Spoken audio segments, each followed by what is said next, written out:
Did you know that there's a question I've been asked on several occasions, and that is, what percentage of my income should go towards my savings? That's a great question, and then today I'm going to unpack it so you can make a great decision just for you.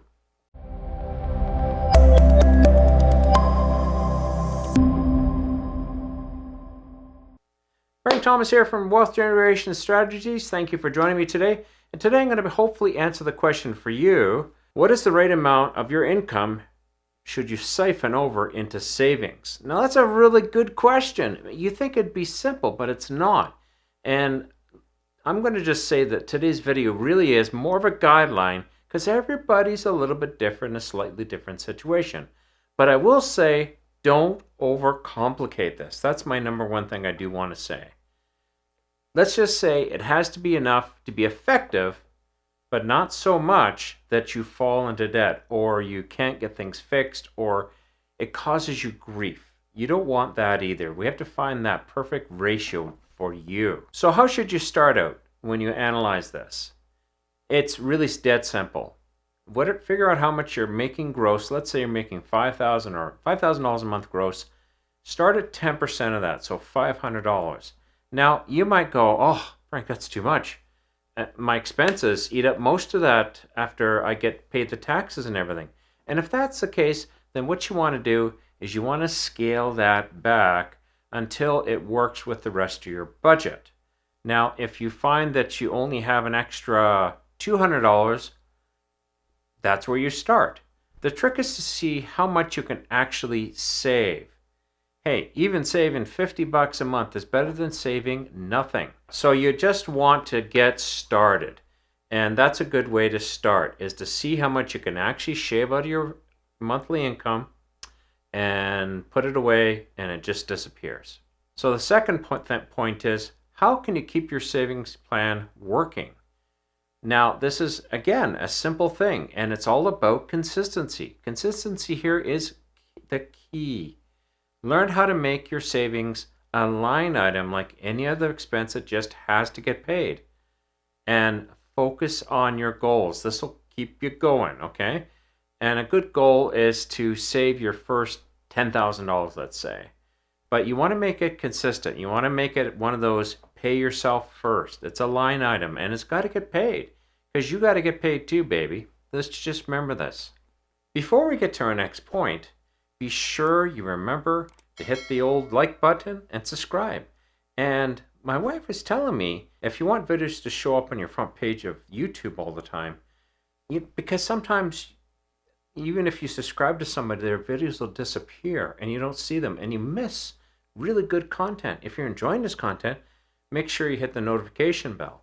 And that ensures you do get a notification when I pop a new video onto YouTube and you can catch it. So the big question is also, is this worth the effort? Really? Is it worth all this hassle? I will have to say resoundingly, yes, it is. Any savings is better than no savings. I was doing a little bit of a look-see on the web, and CNBC was stating that in America, less than 50% of Americans have saved $500 or more. That's pretty spooky. And in Canada, I don't think we're much better. We actually might be a little bit worse. But is it worth it? Yes, it is. And the big reason it's worth it is you create a financial buffer for yourself. It's really nice to have the ability, if you have, and this is all about having an emergency fund and having savings and saving for long term, whatever. But I don't want you to complicate it if you haven't started. You just want to save. If you have that financial buffer for emergencies or when you're short, it's there for you and you can take a little bit out of it. Now you want to resist taking any money out of this to buy something, a widget or a toy. Now, this is not what this is for. You want to eventually save for the long term and save it because you want to build goals on this. Like I was mentioning in the last point, think about saving your first $10,000. But emergencies do happen. I suggest in the beginning you're saving, I'd say your first $1,000, then first 3 months of expenses to 6 months of expenses, Again, that's why I say this $10,000 might be a nice golden number to start with as a goal. But it's very well worth it, because whenever you have an emergency, and life is always having financial emergencies, there's just no way around it. If you're an adult, it's gonna happen, and you're gonna have to come up with funds. So if you have this financial buffer, it just takes so much stress off your mind.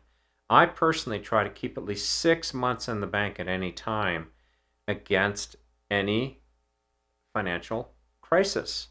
I'm in a bit of a crisis right now, and I am thanking my lucky stars that I got more than 6 months. I got about 14 months sitting in the bank. Now, would I want to spend all that? No, I really don't. But the truth of the matter is, I can sleep at night, I can breathe easy, and I love the fact that it's there. So remember the points in this video. Find the right ratio that's good for you. What is the right ratio to help you save? When you're starting out, don't overcomplicate it. Look at what your gross pay is and slice out 10% of that. And in the example I illustrated earlier, I said, if you're making $5,000 gross every month, let's say, take $500. If it's too much, then slice it down until you find a number that will work with your budget. And then make that a line item on your budget, and you pay that on a consistent basis. And that's the next point. The way to stick to this is to have your goals and to be consistent. Pay yourself first is probably your most important bill on your budget. Once you've saved some money, you'll begin to understand this. And finally, we are answering that whole important question, is it worth it? And we absolutely yes.